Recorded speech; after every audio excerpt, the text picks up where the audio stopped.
heard through YouTube sometime down the line. I mean, why would you? But anyway, apparently there's quite a lot of people who, you know, for all sorts of ecological reasons, don't want to travel to come. So then it's very nice for them to still take part by watching online. So, yeah. We want to record this public talk because it's a very interesting one. It's about the history of 16 guidelines. Tomorrow we are having a workshop. Yeah. Thank you. Thank you so much, Serena. Yeah. Actually, public talk is an interesting word, isn't it? Public talk.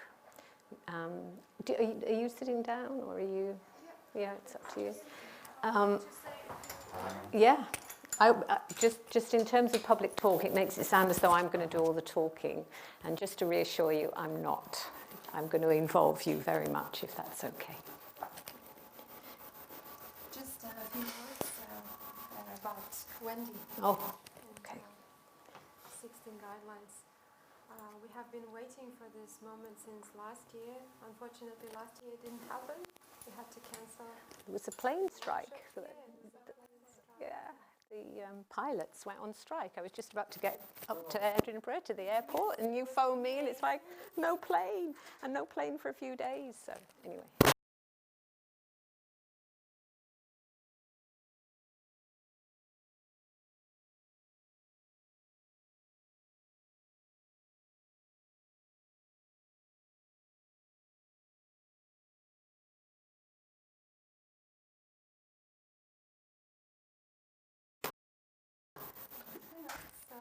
Very happy to have you here. I'm very happy to have Wendy here. Thank you.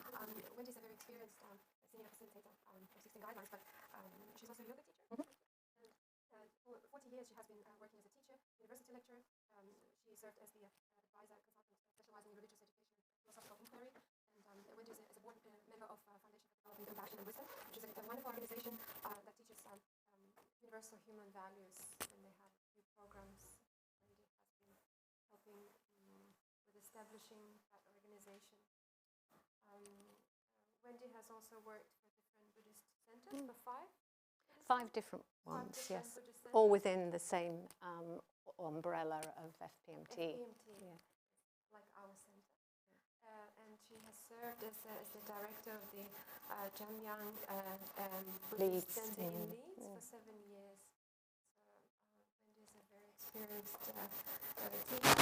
And I met her a few years ago, and it was just a great pleasure, and very happy to have you here. And I'm sure you will enjoy this talk, and if you come to the workshop, it's a very transformative experience. So. Thank you, Serena. And obviously hearing that, it just shows how old I am, doesn't it? Having done all that. So, welcome. Behind me, you can see a screen which has image on it, and it really summarizes the umbrella, the framework of these inner values, which we call 16 guidelines. And 16 is like way too many, isn't it? How can I remember 16?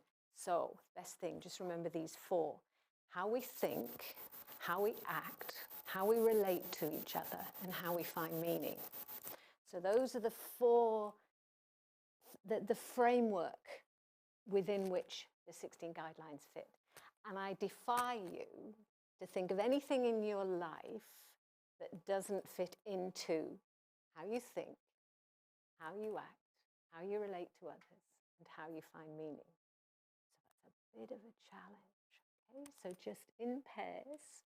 Can you think of anything? And if you want to, you 2 together, and maybe you 2 and you 3, or however you want to do it. Is there anything in my life at the moment that I can think of, like going to the shops? Okay, well, that's, going to buy some groceries. That's how I relate to it. Just think of something you did today. How will it fit into one of those? Everybody understand? Okay. Any questions? Okay. Okay. So are you okay as a 3? Yeah.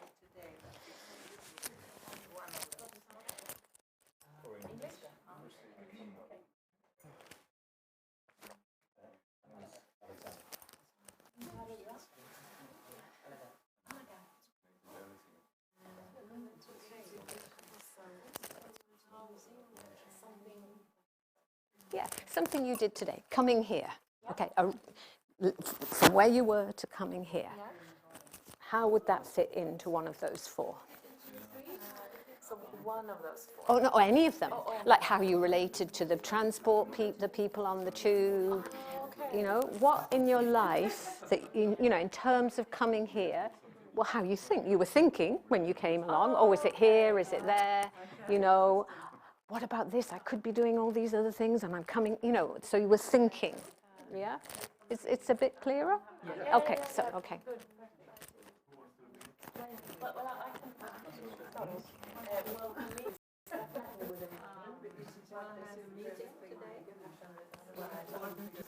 the person that was with us and learning,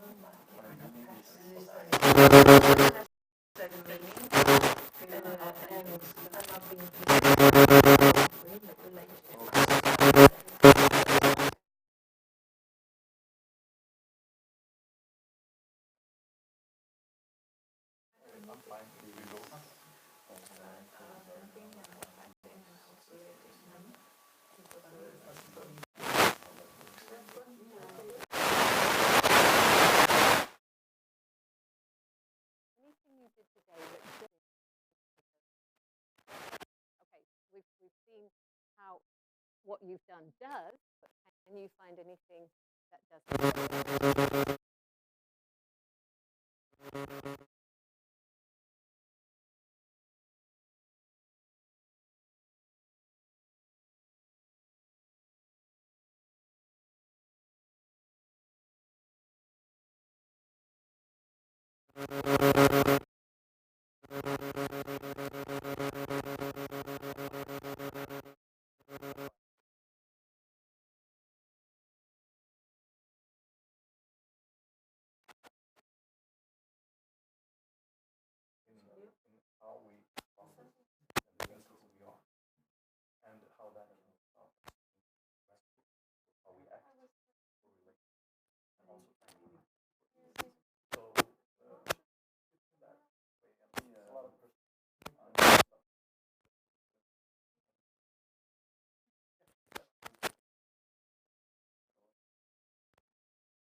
Exactly.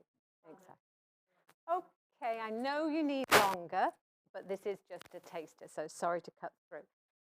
Anybody want to sum up what you found out from that short discussion? And my eyes are going to fall on you because you just said what I think the summary could be.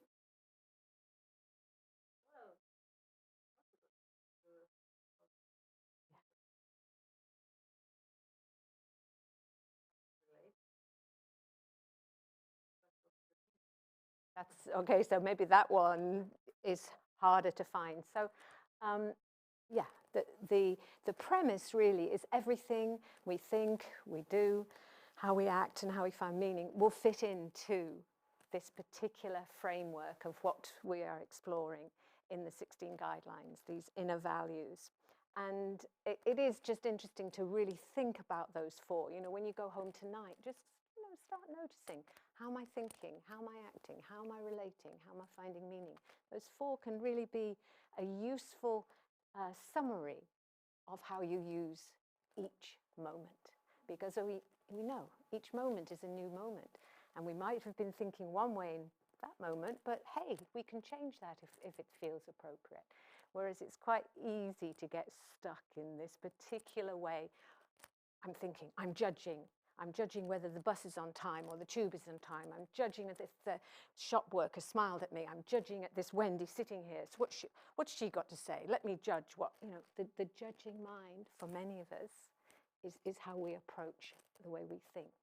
And once we start noticing that and loosening it and softening it and opening the heart a bit more, moving from the head to the body, how's the body feeling? You know, so it's not just thinking always, you know, it's thinking with the body, with the heart, not just with the brain. So in terms of who we are tonight, I assume not everybody knows each other. So I'd like us to, if it's okay, get to know each other a little bit. by standing up and forming a circle. And we're going to step into the circle if what is being said, that doesn't look like much of a circle, if what is being said applies to you. So step into the circle if you like sunshine. And look around and think, well, yes, actually most of us do, and step out again. And I'll say a few, but I'd like you to join in. You know, at one point, if you think, step into a circle and say something, that you will then get to know each other more. So step into the circle if you like chocolate. Oh, okay, sweet tooth. No, half and half, that's good, that's good. Step into the circle if you've lived in Stockholm most of your life. Oh, I'm bad. I have to count now. Most. Step into the circle if you're not so numerate. You know? Step into the circle if you're not so numerate. I'm not so numerate. Step into the circle if you speak 2 or more languages. Okay, round of applause, round of applause, round of applause. Step into the circle if you've got children. Okay, thank you. Step out. So do take over. Anybody who wants to know a little bit about each other, you know. Step into the circle if you like running. I'll skip it. I like you like it, but you don't do it. I used to. You used to. Used to. Thank you. Anyone else? Step into the circle. I do, but I'm allergic. I'm allergic. Have you got cats? I'll probably. Oh, you won't. I like them. I like them, but I start sneezing. It is. That's true. Okay. Anyone else? Step into the circle, someone like flowers. Oh wow, that's a lovely one. Nobody's ever said that one before. Thank you. Any others that you want to know about each other? Step into the circle if you find pursuing truth is important. Say again slowly. Step into the circle if you find Yes. pursuing Truth. is important. Yes. Whatever we mean by truth. Yes. Yeah. Yes. And pursuing. Oh, whatever we mean by pursuing. Whoa. Whoa. Okay. Step into the circle if you love coffee.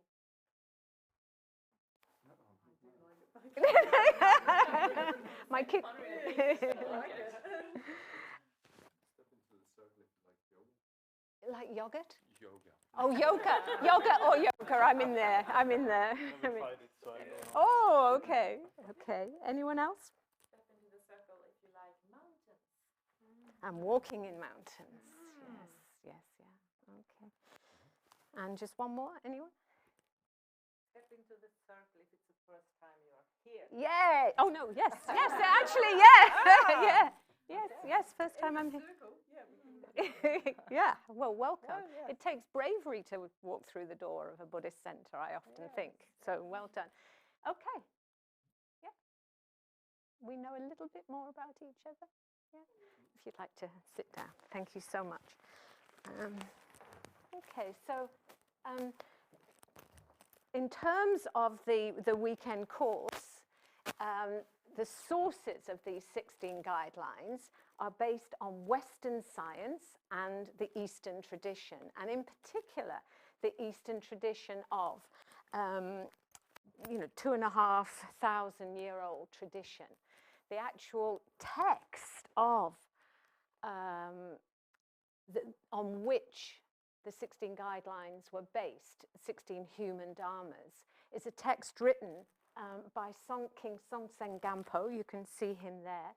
In the 7th century, he was a king in Tibet, which at that time was very lawless, very, campers, maraudering, some people these days have this image of Tibet as being peaceful and Buddhist and calm.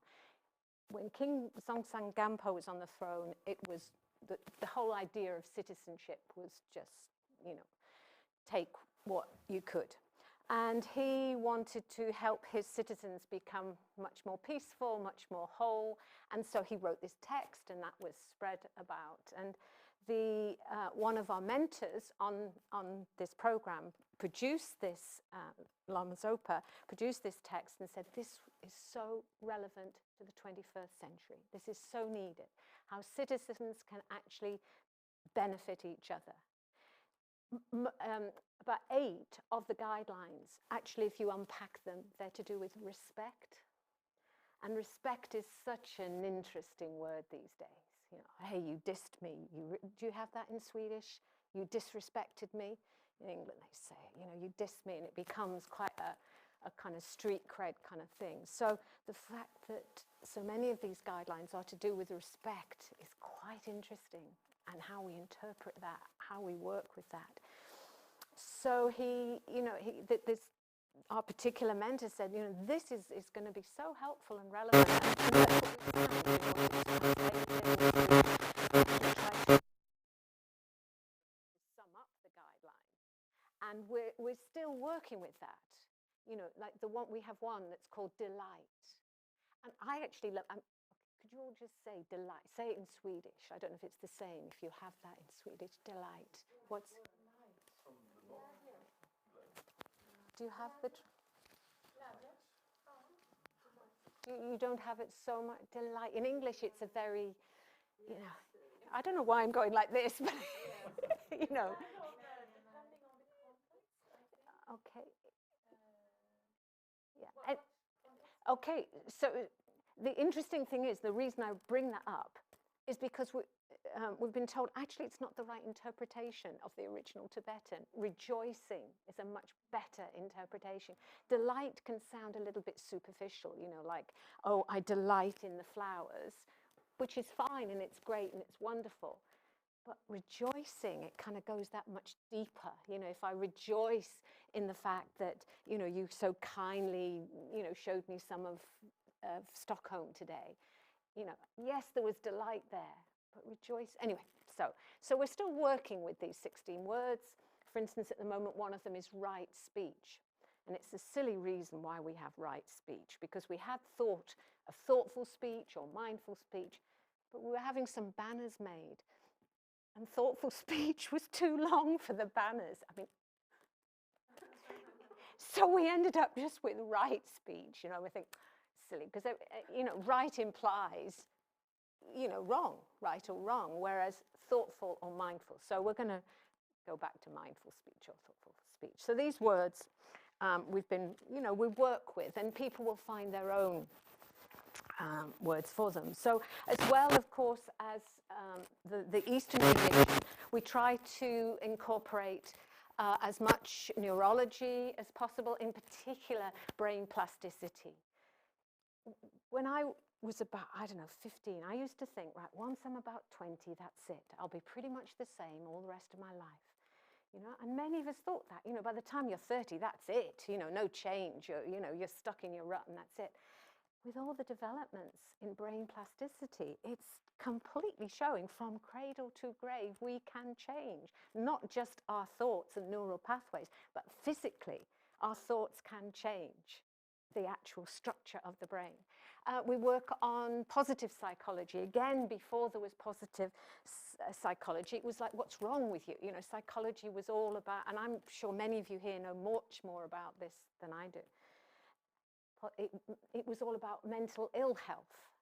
And then the idea of, hang on, what does it mean to be mentally healthy? What does it mean to be happy, as opposed to, you know, so that's the whole concept behind positive psychology. And then, of course, cognitive science, you know, that blend with quantum physics, that actually we are the creators of our own reality. And whether, you know, if I'm in a hospital ward suffering from a really challenging disease and somebody in the next bed is suffering from the same disease, how we experience that can be so different. One person can be taking it, you know, with as much anger and resistance and why me? And somebody else can be, wow, how can I help you? How can, you know, so same supposed situation, very different mindset. Any queries, questions from over here? No, it just sounds very interesting. Okay, any queries, questions from over here? Okay, so the whole method of this course, it's not didactic. It's not, you know, a trainer sitting here talking. It's very interactive. It's following something that we called universal education. So the organization behind this is FDCW, Foundation for Developing Compassion and Wisdom. But the actual sort of product, as it were, is called universal education for compassion and wisdom. And if you think there's a lot of compassion and wisdom in there, it's because of the neuroplasticity. The more often we say these words and say them from our heart, the more effect there will be. If I'm saying compassion, if I'm saying wisdom, I'm getting in touch momentarily with that within myself. So, yeah, the whole way, the methodology of universal education is very much interactive, very much you have the knowledge and the wisdom inside, and if there can be a catalyst for drawing that out, then that's what the course is about. But it's certainly, it's much more, you know, the guide on the side rather than the sage on the stage. So, yeah. So a proposition behind universal education for compassion and wisdom is this idea that from birth until death, we have the propensity to be kind and wise, to be empathetic and to have discernment. And we can work towards that becoming compassion and wisdom, full compassion, full wisdom. And that is the key to a happier, more peaceful world. And it sounds all very, very wonderful. The reality is we have to become the change we want to see. If we really want for there to be a kinder, happier, more peaceful world, how are we embodying that? How's that in my body at the moment? Am I at peace with my body? Am I happy? You know, however we define happy, you know, and we will look at that during the course, you know, the myths about happiness, etc. Any queries, questions about that particular proposition? It's a big one, actually. It's a big one. That we all have that propensity to be infinitely compassionate and infinitely wise. And there are times when we'll sit and then, you know, I'll drop something. Ah, silly Wendy. Huh? Why am I calling myself silly? Because I dropped something. So it's like, okay, compassion, you know, that whole, there's quite a lot of self-compassion. There's a self-compassion course running here now. I don't know if any of you are doing that on Wednesdays. And it's the idea, how would we treat our friend? Would we say to my friend, silly Anne-Marie for doing something? No, of course not. You know, so why would I say to myself things I wouldn't say to my friends when it comes to talking to ourselves in terms of, yeah. Okay.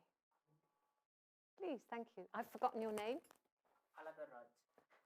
Alada Raj. Raj. Raj? You can call me Raj. But what do you prefer to be called? Alagar. Alagar. Alagar. Okay, Alagar. Thank you. Your query. So what does it mean here in wisdom? That's a great question. That is such a great question. Do you have a feeling for what it might mean for yourself? What wisdom might mean? For me, it's like you gain some knowledge. Yeah. And without thinking it, you can act naturally. Wow, that's beautiful. You study something and Yeah. you... Yeah. Okay, thank you. Anybody want to feed in on that? For you, when you hear that word wisdom, does it mean knowledge? Does it mean understanding reality in a particular way? What does it mean for you, the word, in pairs, if you can? Same pair or a different pair? Or what does the word wisdom mean for you at this moment? Not what it was yesterday, not what it might be. Wisdom. You're going to tell a 5-year-old what wisdom means. What are you going to say?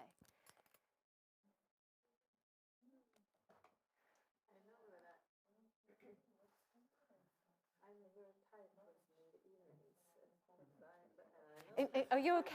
Sorry, are you falling asleep in the corner there? No, I thought you put the question to the group. Oh, sorry, I did. I'd said in I pairs. was thinking about what you were talking about. So. No, do. That's what it's all about.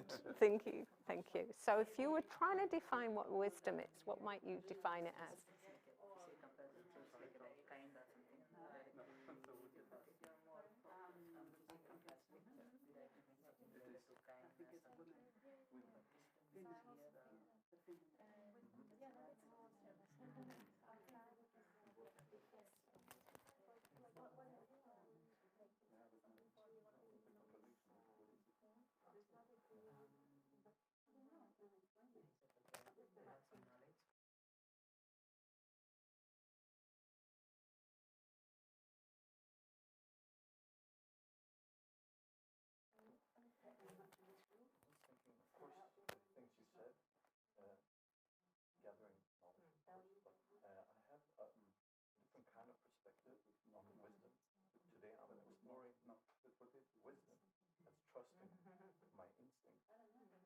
more. Because I didn't, sometimes I can read something and learn. I can be in a situation and learn. But we as human beings have trusted the wisdom from outside, and then we process it, and then we come up with You'll have to come tomorrow, that's what it is, and find out. We'll go in more detail tomorrow. We're not our heart. We want to fit in the outer picture. So wisdom is sometimes also trusting your instinct. Because when you trust your instinct, you get pure inputs from your inner spirit, and you act upon it without trying to shape something from the outside. So inner journey mode. Without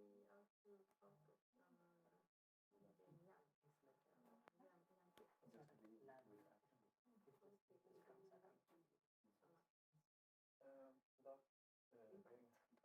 hung up on the words, it can be a feeling, a sense, by pausing the mind and scan. And from that, you pick out maybe if you have pain, that you're not being open about yourself. That's why I said you find it important to pursue truth, not your truth, my truth, and we compare it, but yours. So that's how I think with understanding. Your truth, if it's different than mine, it doesn't have to mean that it's wrong. Because you lay the road brick by brick for yourself, and then we meet in the middle somewhere. That's how I see it. That wisdom, and when I say instinct, in lack of a better word. And I think you are very important to one thing also, how pushing the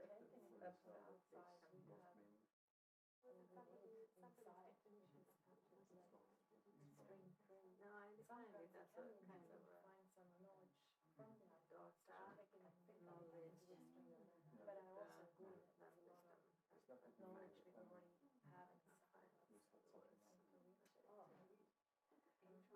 there's a lot of knowledge we already have inside. I'm trying to put it in a way that it's less Okay. Yeah, honest.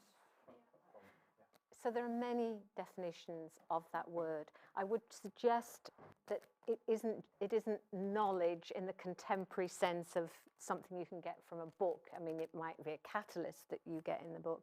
And we will explore this a little bit more tomorrow. That we explore it much more on the level 2 of the 16 guidelines, what we actually mean by wisdom.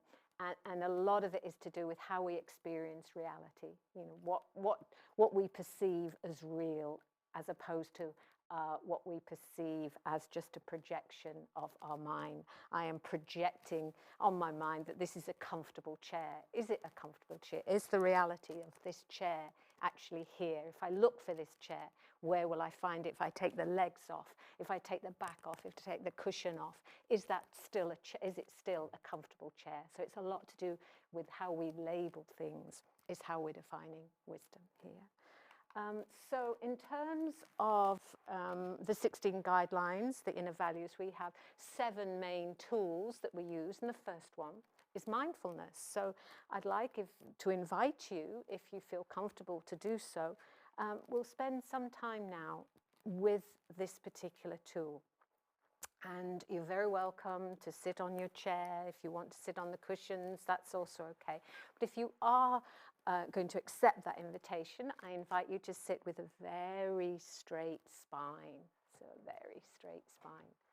And very wide shoulders. And relax. So you're sitting alert. And you're sitting relaxed. Hands however you want them. And I invite you to take some deep, spacious breaths.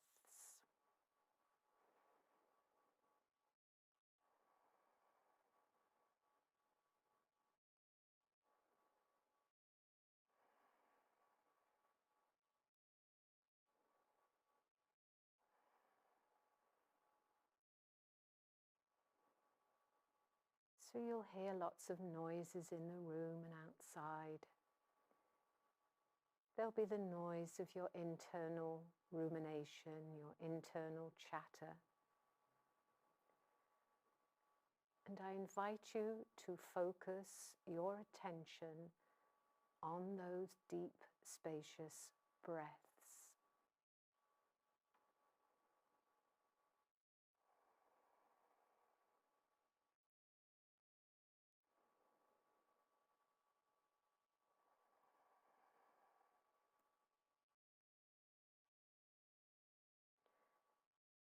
And bring your mind inwards.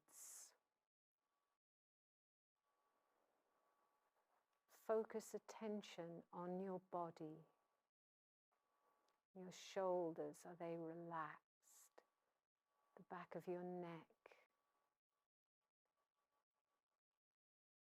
Scan through your body from the top of your head to your toes,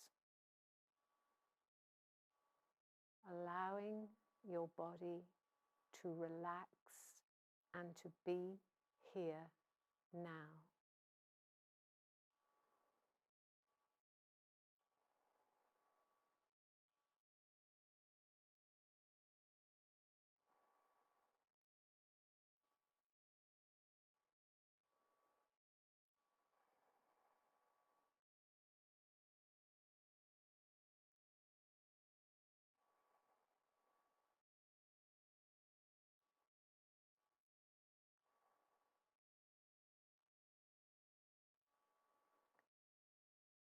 Your mind is probably wandering, different thoughts. The thoughts become sentences, become paragraphs, become stories. When you notice that's what you're doing, rejoice that you've noticed, and then relax and return your attention to your breathing.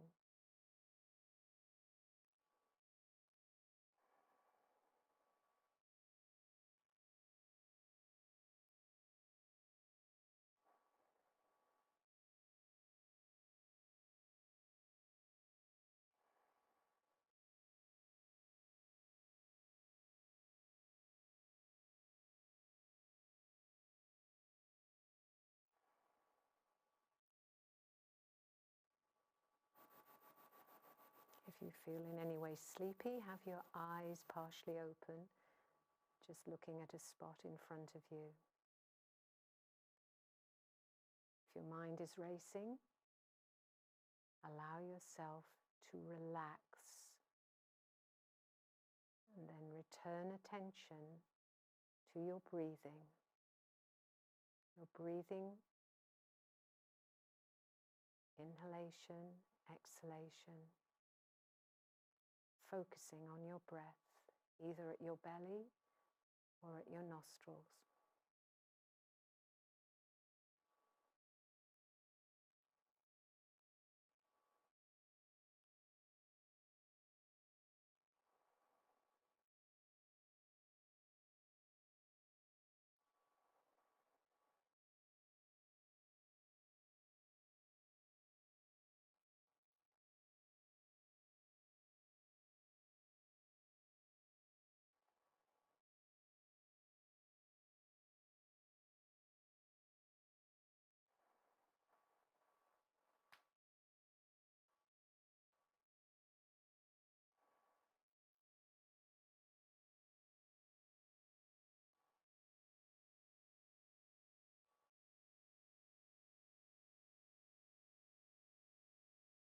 Those of us who might find it difficult to focus on the breath, you could focus on sounds, the sounds in the room, the sounds outside, or you could focus on sensations in the body, mindfulness of body.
Notice how you feel, and then bring some movement into your body.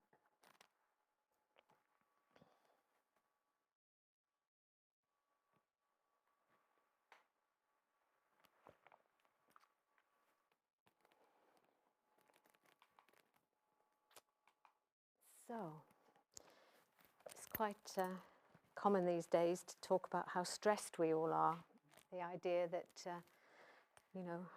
always engaged, always connected to social media, so many different issues that stress us, whether it's climate change leading to societal breakdown, whether it's money worries, so many challenges. And there is that tendency to feel so ultra stressed, and there's so many research studies showing how mindfulness can be a very beneficial skill to learn as a counteraction to a lot of the stress. So, what are some of the things that stress you? Shout at me. Let's get some on the. Actually, who's a really good writer? I'm going to give you a choice of colours. Have some colours and go and write on that board whatever stresses you out. Okay. There's two there. So, actually, I'll have one. So, I'm going to write on here. What stresses you? Yes, come and write. Okay, so we can write anywhere, on there. Come and write. And if there's not room for you to be writing at the moment, be thinking, what is it that is stressing me at this moment? What stressed me 10 minutes ago? Uncertainty. Yeah, don't worry about the spelling. It's just, whatever. So we don't have to be in line. We can write different sides of it. What's stressing you?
Actually, the more you think about it,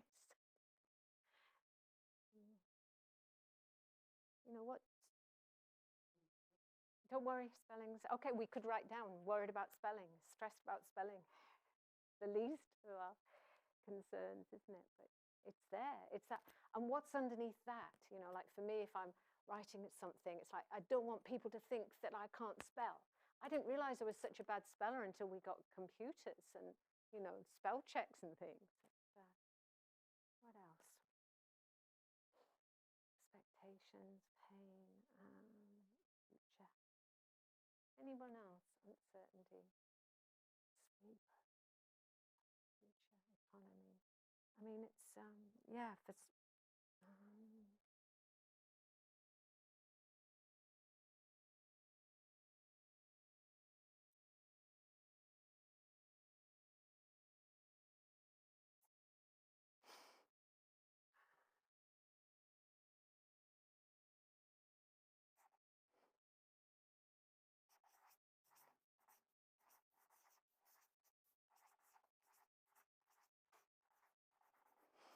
I'm sure we could fill lots more pages.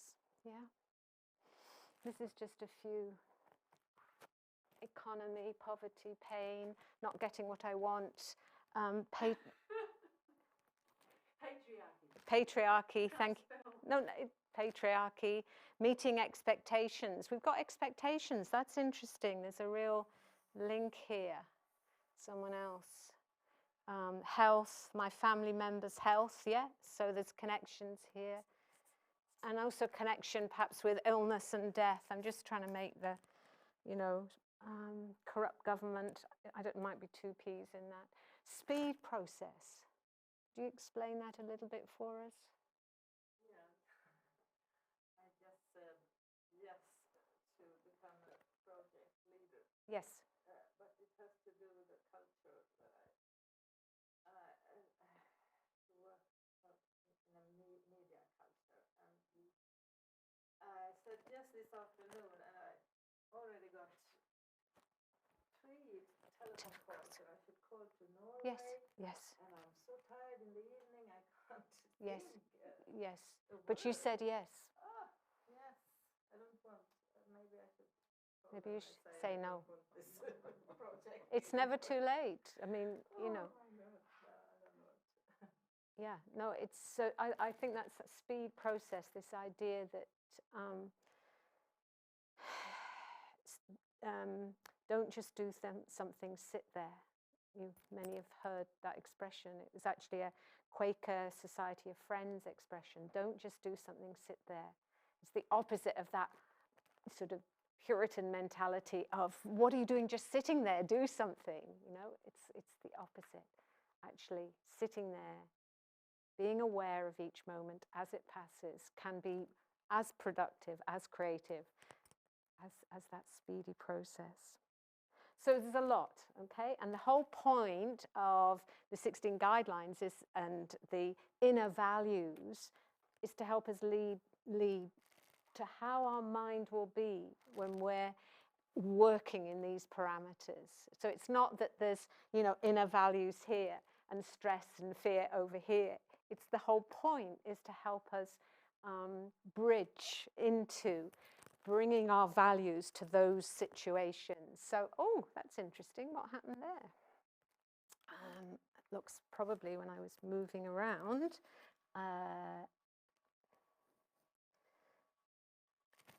Technique. I forgot to write down technique. That's the most stressing thing for me. Technology. Technology. Come on, write it up there. Write it up there. Technology. Anything else that you've suddenly thought of that needs technology?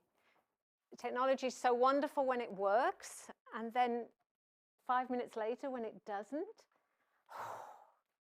Technology. Aging, yes. Illness, aging. Noticing the body. Less time to do it. Yeah. Okay.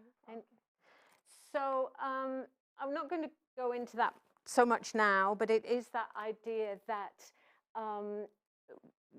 our stress comes from those days when we were living on the savannah and suddenly there were all those, flesh-eating beasts coming. It's that flight, fright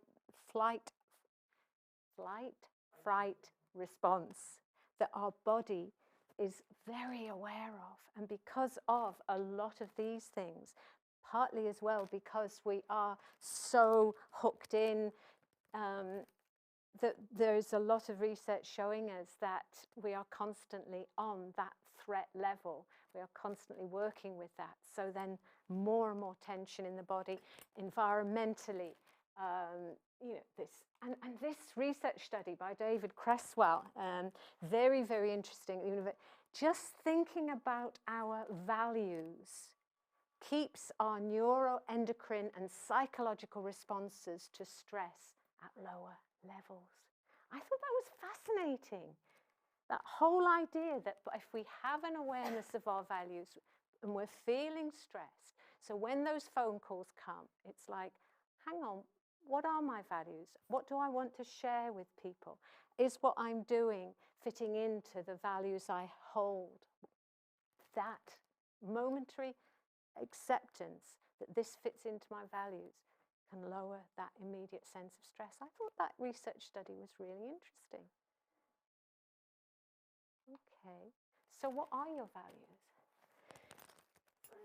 Yep, go for it, please. A question on that. Please. So is it just thinking about what Yes, value yes, that lowers the stress? yes, What yes. if it is a situation where it doesn't fit into your That is really, it's that the opposite is actually, If we're aware of our values and live by them, it has a beneficial effect on our well-being. We're better at coping with stress. That's what we just said. But the opposite is also the case. So if we're working in healthcare, for instance, and we know that this medicine is not going to make any difference to this patient, but we have to, prescribe it. It kind of goes against our values. Or if we're working, in education, and we know that these children need intervention, they need more, and there's no money, then, and it goes against our values, then a lot of challenges, in that situation.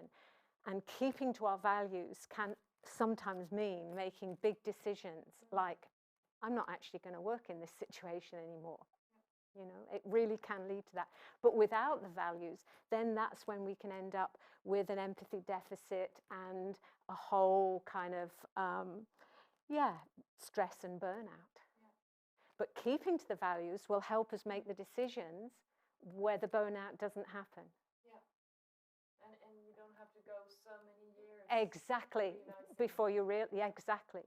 But many of us find it hard to do that. Our values are saying, no, I am not prepared to work in this situation. But because of mortgages and family and children, people carry on. But the research is showing that actually if we honor our values and make the decisions, that it will work out. And yes, please. That's great. What do you think? Can we change our values? We can change our values like that. But whether we want to or not, some people it takes longer time than others, and this is, I think, when we end up with corruption. I'm sure there's two people, I'm sure we all know, of many politicians who started out with such a good intention. I really want to benefit people. I really want to be good. And then before you know it, they're giving contracts to their friends, or they're giving tax breaks to their, family or whatever. So the whole concept of a value is to try to make sure we really own that value and keep to it.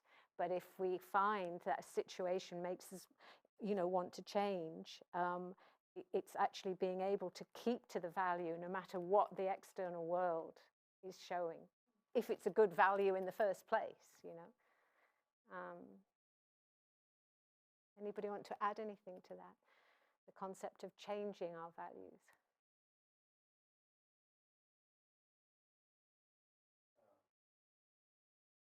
I would like to say I had a hard time accepting the things with especially connected to our values. Yeah. Because once you detach from thought, Mm-hmm. it's kind of hard, because then you're saying I'm not existing anymore. But we have been, in a way, taught to think that we always have to have some kind of program running in the background. Which are thoughts. Which is our values, for example. And we feel fear if we let go, because then we say goodbye to who we were. So the greatest thing behind that is fear of letting go, not saying goodbye for life, but just trying. Yep. And when you do it, you create space for more. I mean, I'd love to think that it was values that was the chatter in most people's mind, but I think often it is just one thought following another, not necessarily very values-based. Okay. The values you have as young. Yes. I think An example being? No, I read about some. I can't remember. I hear the first name. Studies before? Yes, the values you have when you're young. Yes. I think you keep them throughout life. I have seen some studies. I think you're right that conditioning from caregivers, from community, from our country, it is conditioning. whether it needs to affect every decision as we become more and more aware of the effect of that conditioning. I think, you know, many of us, I'm sure, have made decisions which counteract that conditioning. You know, the conditioning for many of us is, you know, for myself as a woman, you grow up, you get a good job, you get a good husband, you have some lovely children, they have a good education, you have a good insurance program, you have a lovely house, you have a car, whatever. That was the conditioning. And for sure, you know, it's something that many people value, and many other people would say, well, that's one way of living this particular life. There are other ways. So yeah, there's a lot of research, as you say, about this sort of nurture nature, how much of what and who we are, the conditioning is from our home and our culture, and how much of it is there's some kind of innate ability to explore the conditioning in a different way. So there's a quote from Thich Nhat Hanh: until we're able to love and take care of ourselves, we can't be of much help to others. And you know, it's that concept really that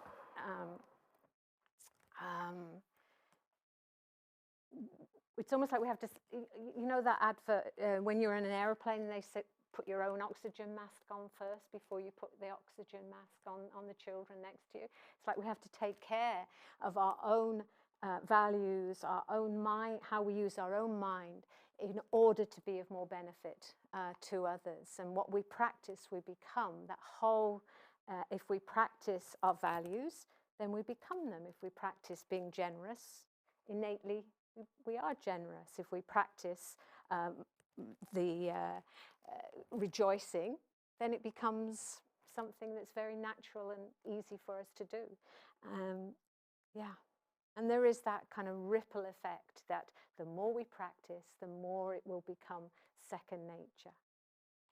So it depends what values we have. And this, you know, we know that life can be hard. Like this poor little mouse here, you know, got his headgear on. He's going in to get his cheese prepared. And they say, you know, that virtues are really spiritual technologies and tools for better living.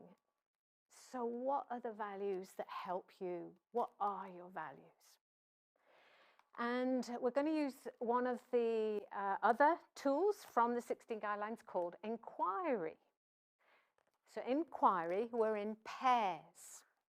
You decide who's A and who is B. A has a question and just repeats that question, just keeps repeating it. No matter what the other person says, they just repeat it. And you listen really mindfully to what they're saying. And then B answers the question. Preferably in, you know, not in big long stories, not big long sentences, one word or phrase kind of answers. So that's the tool. Any questions about the actual tool, how you do it? I will tell you, but it's more the explanation. So the tool, the question is, what are your values? So I'm just going to demonstrate. So if, you know, we're in pairs, we sit opposite each other. So what are your values? Thank you. What are your values? Okay, so it's like that. Everyone clear? So find yourself a partner. Who haven't you talked to yet? Move around and move your chairs. I think I'll need to join in, won't I, because of numbers. Is that right? So, yeah. So, so we have to be in pairs. So we carry on. So we'll work, and I'll time you. So I've just. Okay, and we're going to start at the same time. Everybody clear. So make sure you're sitting opposite. You know. And we're going to shift. So both will do. So yes. Yeah. So one person does for 2 minutes, then I ring the bell, and then the other person. But please don't try and make it a conversation. Okay? It's not. You're not saying, "Yeah, I agree with you." Just you are listening and then repeating the question. And if there's silence, it's fine. After a short time, Still repeat the question. A lot of people don't like this method, this tool, because they're not used to it. They're used to a rapport. The first time I did it, it was for 12 hours with the same question.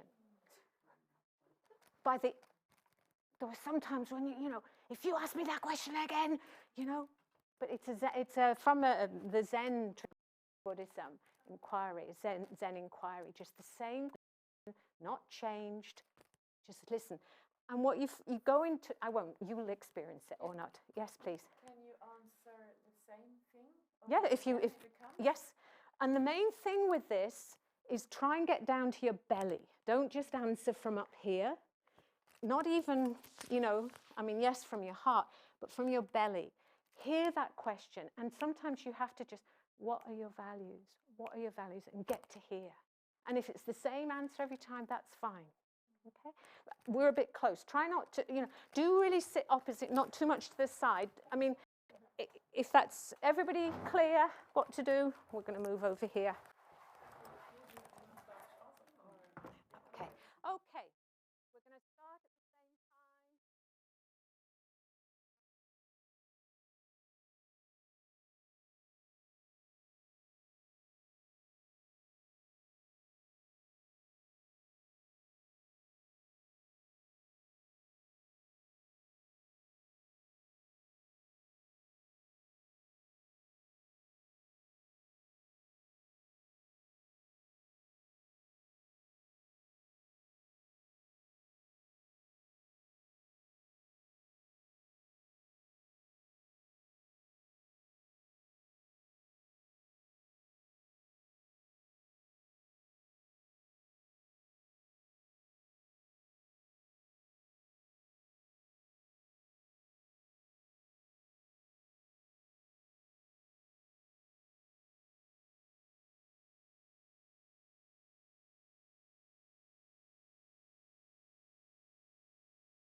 Exactly how you feel, whether you were the listener or whether you were the responder. Just come into your body. Notice how your body feels. How are your shoulders? How's your, you know, your whole body? Take a couple of deep breaths and then change over.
And then you might want to just share with your partner how it felt for you.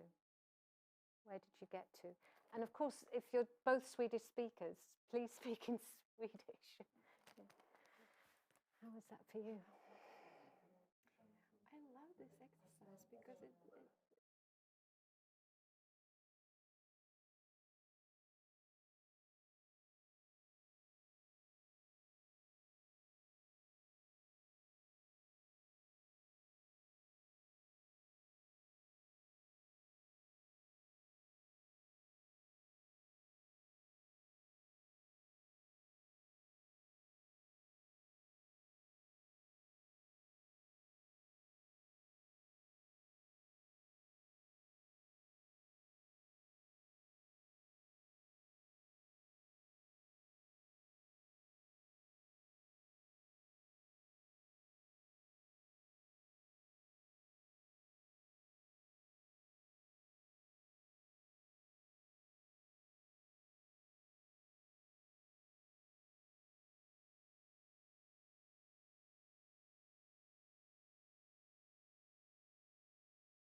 I'm sure our streaming visitor, people, watching this on streaming are probably wondering what on earth is going on. It's different to try and experience some of these techniques rather than just hear about them, and that's the point. So did anybody find that really awkward and really difficult? Yeah? Did anybody find, wow, I'm going a bit deep here. I'm not sure I want to say this. Did anybody feel that at some point? Yeah. Any other feedback, comments? How did it feel? Yeah, to start asking all these values coming, which I hadn't thought of myself before. Yes. We don't always, is what you're saying, that we kind of just assume we know what our values are and don't often question them? No? Oh, you were talking about the other person's. Oh, okay. Rather than hearing yourself saying, okay. Thank you. And I was just thinking of something now, I didn't hear, but when I had the other person, your values coming, I felt a sense of love. Yeah. From the vulnerability of another person showing. Yes. Yeah. Softness and love. Yeah. Thank you. Any other comments? How did it feel? I saw beauty and I looked in the eye. Yeah. Directly in the eye. Yeah. And sometimes with this method, it is difficult to know where to look, because it can feel a bit intimidating if we just look in someone's eyes. So if you end up using this technique again, you have to negotiate. My tendency is want to look in the eye, but for some cultures that would be really inappropriate. So we do need to think about that. Thank you. May I add something? Of course. Beauty in the way of. Oh no, physically, no, what you were hearing. Beauty yeah. No, sorry about clarifying, but yeah. I understand. Thank you. Yeah. Anything else? For me, it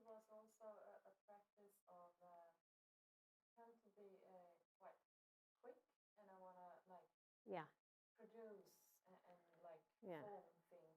But for me, it's important in my practice these days to be authentic. Yes.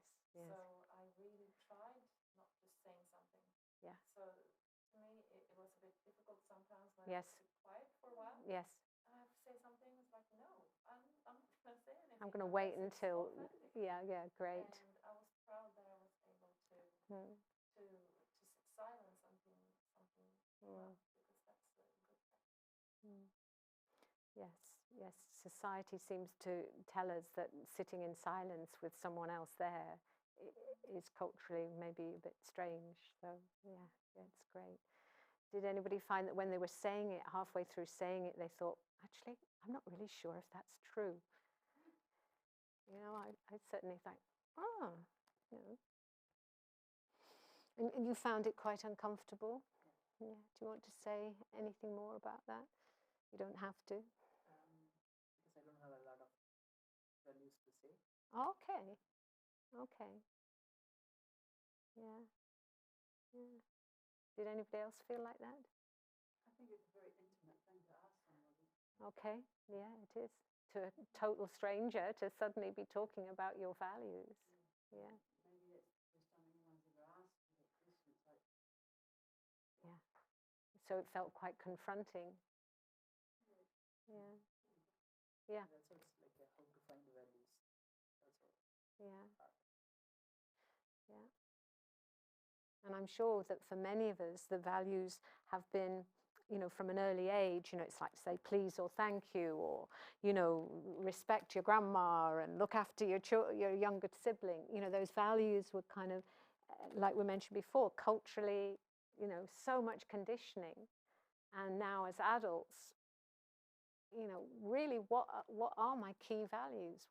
And this is, I think, one of the reasons people find the 16G quite helpful, because we spend a lot of time exploring actually what is meaningful to me, what are my values, what are the values that are going to see me through climate change, societal breakdown, you know, all of the things that we know are kind of coming. So what values will, you know, stand the test of time? I was also thinking about we have values which we appreciate, but we also have habits. Okay. Which are, yes. Yes. Values in a way that we're doing a lot of things which we are not proud of. Okay. Okay. That's also value. Any example of that? That not necessarily personal, but just to. I shouldn't look at TV so much. Okay. Yeah. So there's a value there about how we're using time. Judging. Yeah. Yeah. I mean, I mentioned judging before, and actually, you know, judging is not one of my values, but it is something that seems to permeate a lot of mind, you know, a lot of space in the mind. And depends how you define that. okay, and it's very true. Is it the same as an attitude? Is it the same as, it's different from emotions and feelings? What is a value? Okay, so we mentioned at the beginning the 4 wisdom themes, and the first one, how we think. So quite a bit of what we'll do over the weekend will be exploring that, how we think. And, you know, as it says there, the idea that the reality we experience, this reality right now, is a consequence of the projecting nature of our minds. Okay, what on earth does that mean? The projecting that. A cushion here, I'm projecting onto it a cushion. I could project onto it some material with some stuffing inside. I could project onto it something that I would use as a doorstop. I could project, what other things could I project onto that could be, rather than a cushion?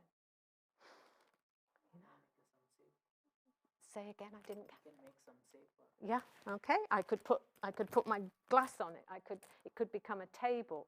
Okay, I project onto everything that I see, use, hear about particular definitions as a result of my mind and the connection with that thing.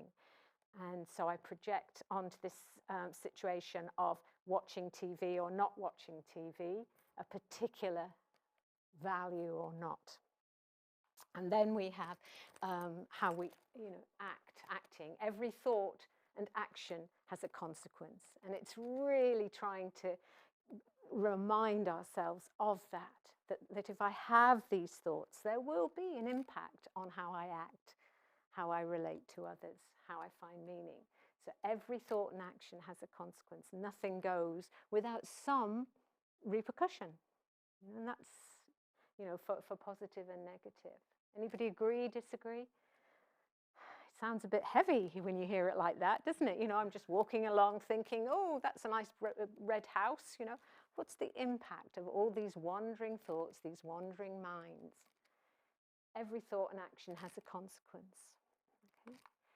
Relating, we're all interconnected and interdependent. There is that tendency in 21st century life, think, right, I'm an individual, I don't need anyone.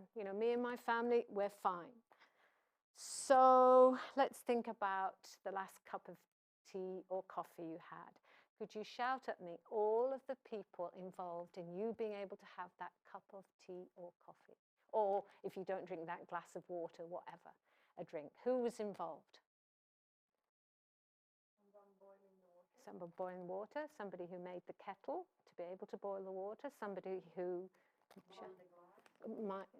made the glass, cleaned the water, put the pipes in to bring the water to the house, the man who insured the person who put the pipes in to bring the water to the house. Who else was involved in your cup of tea or coffee?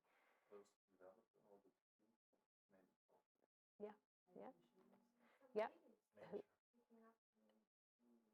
They're picking up the tea leaves, and the people who paved the road that carried the tea leaves from, wherever it was to the place for them to come. What else? Who else was involved in your cup of tea or coffee? The only people? No, tell me more. Animals? The planet in general. Absolutely, yeah. And specifically? Technology, yeah.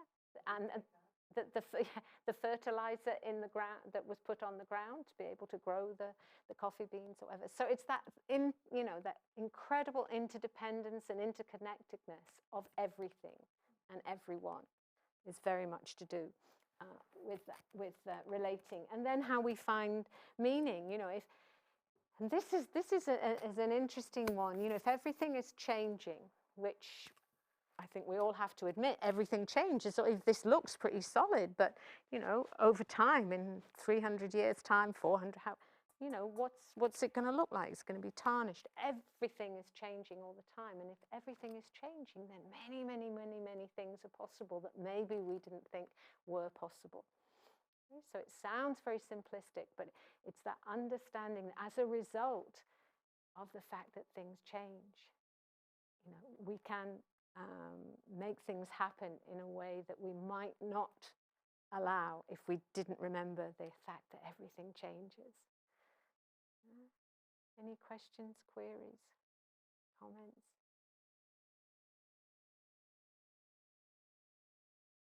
I just was on something that with a feeling comment.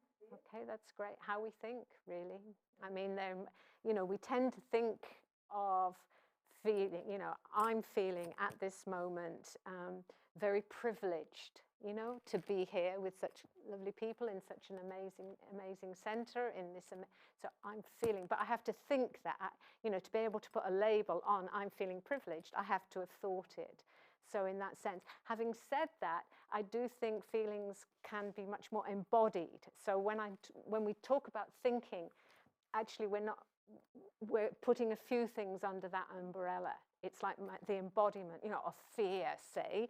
Yeah, I might feel, but you feel it in your body first, don't you? Yeah, that in your belly if you're feeling fearful. So there's that connection between body and mind, which we've put into how we think. But we'd also need, it's that usually if there's a feeling, then there might be some kind of need that feeling is kind of putting you in touch with. And then from that, then there can be a request and an interaction, so that leads into how we relate. There's a real overlap between our feelings and our needs and how we're relating, and therefore how we find meaning. So these are not just, you know, they're not independent, they're very interdependent. Any other? Okay, so then we've got, I'm going to focus, just because this is a sort of an introduction to the whole on how we find meaning. Well, we saw her today in the Nobel Prize, Nobel Museum, didn't we? Wangari Maathai. There was a lovely picture of her, the first Black African woman to receive the Nobel Peace Prize. So within, we have these 4 wisdom themes, and within each wisdom theme there are 4 of these guidelines, and in this one we've got aspiration, principle, service, courage, and courage is such an interesting one. And in the 16 guidelines book we have particular inspirational people that you know, for some people would exemplify those particular wisdom themes. So Craig Kielburger, for instance, well, at the time when we put, when he was about 9, he was Canadian, and he saw this documentary about child carpet weavers in Pakistan, and he was so, you know, sort of surprised that someone his age was actually, you know, having to work for a living, and so he started making pizzas and took it into his school to raise money and selling pizzas, you know, for lunches and things, and he managed to raise a lot of money, and he's, I think, now responsible for so many schools that have been built in a variety of African countries and other. So we've got particular role models or inspirational people, but the idea really is to think of inspirational people in your own life who might reflect that particular guideline, you know, who in your family reminds you so much of the particular guideline. And the thing we tend to do with each of these guidelines is called a mind and heart reflection. And that, traditionally we'd call it a brainstorm, but what we try and do is bring it from our head into our body, so into our heart, so a mind and heart reflection. And the idea with that is that, you know, you really think of a time when that particular guideline, you know, manifested in your life, when you, say if we took courage, for instance, you know, if you really think about, right, when was the last time I had to be courageous? Can I think of a time? You know, who was there and what was happening? And, you know, the courage to stop doing the things that, you know, maybe I don't need to do, or the courage to do things, something that maybe is limiting me at the moment. And, you know, how do we define courage? So the whole idea of the mind-heart reflection is very much to do with bringing into your own life courage. What does that mean for me at the moment? You know, what is it that I'm not doing that I could be doing? What is it that I am doing that maybe isn't so beneficial? What do I need courage to do, to change in my life, or courage to be, you know, who I really am in different situations? So again, in pairs, what does courage mean for you? In pairs or threes or whatever, courage. When you hear that word, what is it?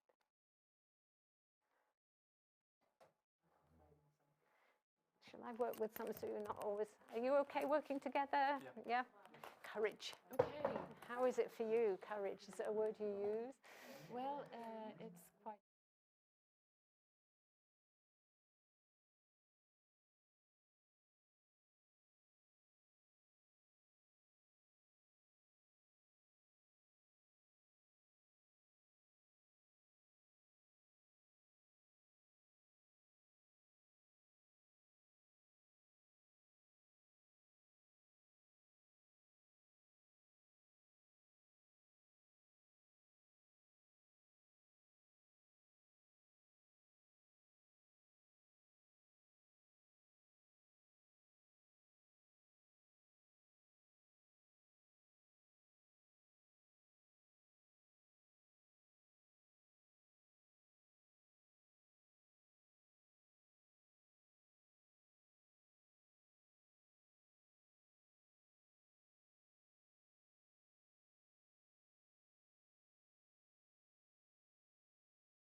climate warriors or whatever. Okay, so I think that there's much more we could say, but it is 8:30, and I know you've all had long days and are tired. Before we finish, are there any questions that I haven't answered for you? Any questions about inner values leading to more well-being and, you know, peaceful family, peaceful community, peaceful country? Yes. Why are they presented as four wisdom themes? That's a really good question. I think it was the idea that 16 is just too many, you know, just way too many. So how can we group them? And grouping them, it doesn't fit into, you know, that's that Japanese ikagari, is it? Something you look, yeah. It's that whole thing of a framework, specific questions, you know, what do we think? How do we act? How do we relate to others? How do we find meaning? Having bounced around a lot of ideas, it seemed like they all fitted into those. So it was, and then, okay, well, what do we call them? You know, that framework. And it was the idea of the importance of wisdom, you know, of not just, it's that needing the two wings of the birds. A lot of these words are to do with compassion, whether it's for others, for self. And so we need the wisdom to balance that up. And so the overall theme needs to have that framework of how do we understand reality. So it's based on that idea of this is a reality we're experiencing right now. What is underpinning that? You know, maybe it's courage, maybe it's aspiration, principles, whatever, service. So it was, an umbrella term to describe these values in a more interactive way. It was the idea of wisdom theme. Okay. Thank you.